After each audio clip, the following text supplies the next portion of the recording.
فهمتونا علاش ماناش راضيين بالوضع، فهمتونا علاش روحنا طلعت، فهمتونا زعما ما نحبوش الخير لبلادنا، زعما لينا عدل في البلاد وقاعدين نتكلموا، زعما ما عناش حياة زاد نحبوا نعيشوها، زعما معرضين رواحنا لهذا الكل على خاطر هكاكا، ما خاطرنا لينا بلادنا قاعدة تتحطم، على خاطر نشوفوا في ظلم كل يوم قاعد يتسلط علينا كشباب وعلى مستقبل أجيالنا.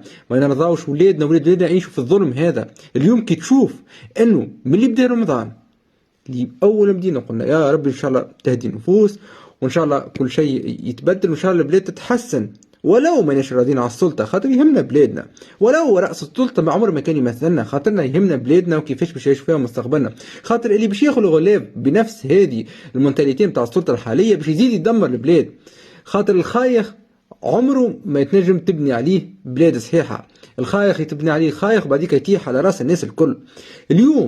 اليوم كي راهم اللي بدا رمضان اللي يدافعوا على قابس واللي مشاو على خاطر بلادهم وارض بلادهم على خاطر خواتهم وراو فيهم كيفاش يعني عملوا المستحيلات طالبين حق الحياة والتنفس والصحة، ما خرجوش يطالبوا في حتى امتياز، اختاروا حياة، حبوا على حياة. راهو اليوم الشباب هذاك ممثلهم محكوم بالسجن في بلاد العدل، بلاد اللي اعلى سلطة تعيط بالعدل وضرب الفاسدين، بينما هما قمة الفساد وقمة الظلم. اليوم كي نشوفوا المؤثر كنت تذكروه محمد غواري كيفاش مش يصور بلاده، حب يطور بلاده، توريزم، يخدم في التوريزم تاع بلاده، يحسن في صورة بلاده. عنده عام دخل الدرون هذيك تعملت فيها قضيه اللي هي مش معقوله، وين عايشين فينا قرن؟ بالطبيعه حاجه عاديه ما دام رئيس السلطه يحكي على باغة العراق وقالكم من كوكب اخر، وبدام مونتاليتي ولات صفر وزباله في البلاد، مونتاليتي نتاع التخلف، ماشي متخلف وما تمثلناش مثل الشباب، ما تمثلش المستقبل. نلقاوه السيد اليوم اللي يمثل بلاده اللي عنده مده قصيره، يبدو هو هذا المشكل. مشى شاف في معتمديه في نفزه الذل والعار اللي يعيشوا فيه مواطنين توانسه اليوم، ولم توانسه الكل على القضيه هذيك، ويبدو ذيك اللي قلقت السلطه. اليوم كل حاجه القضيه هذيك تتحرك له القديمه نتاع الدرون بعد ما هو كشف خوار كبير في وسط البلاد، بلاد اللي تدعي او السلطه اللي تدعي اللي هي مع الزوالي وكل شيء. اليوم هي تحكم ب 15 سنه ب 15 يوم سجن على خاطر صور بلاده بدرون على التوريزم نتاع بلاده، عمل حاجه ببلاده، حبس راهو الحبس كان الانسان يمثل خطر على المجتمع، راهو الحبس كان على الانسان اللي يعتدي على غيره في المجتمع، راهو الحبس موش سهل يا ناس. والاتعس انه يستينفوا بيزيدوا يحكموا عليه.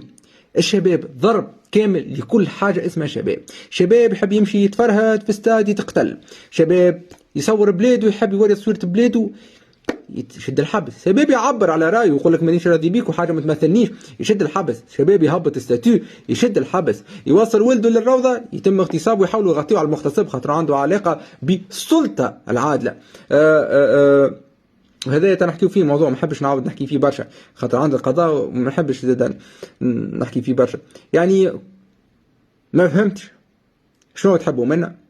تحبوا مفتي كما مفتي الجمهوريه عنده رمضان سيادة الرئيس يتفرج فيه وحده، هذاك الناس اللي تحبوهم؟ تحبوا الناس تطبل؟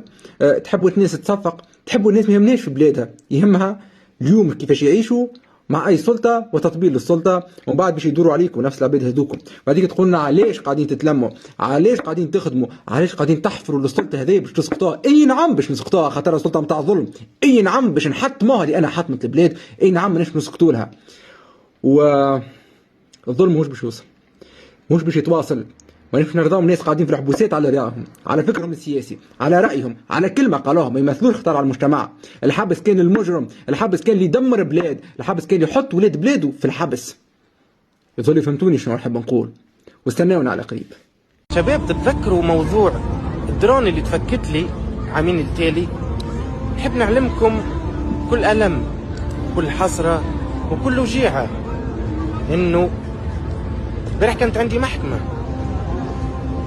وانه تحكم عليا 15 يوم سجن. اي نعم، انا محمد غواري اللي ضرب بلادي كليتو، اللي 3 سنين وانا نصور في بلادي ويظهر لي خرجت في ابها حلة. اليوم كانت هذه جزاتي، والادهى والامر والموجع اكثر من هذا الكل. قال لك ما عجبهمش الحكم وعملوا استئناف على اساس انا نستاهل اكثر، وانه الحكم هذاك قليل في حقي. اي والله كما نحكي معكم يا جماعه قاعد نحكي برشا وجيعه، والله لا نحب نلعب دور الضحيه قد ما نحب نفرغ قلبي على خاطر يظهر لي اي واحد فيكم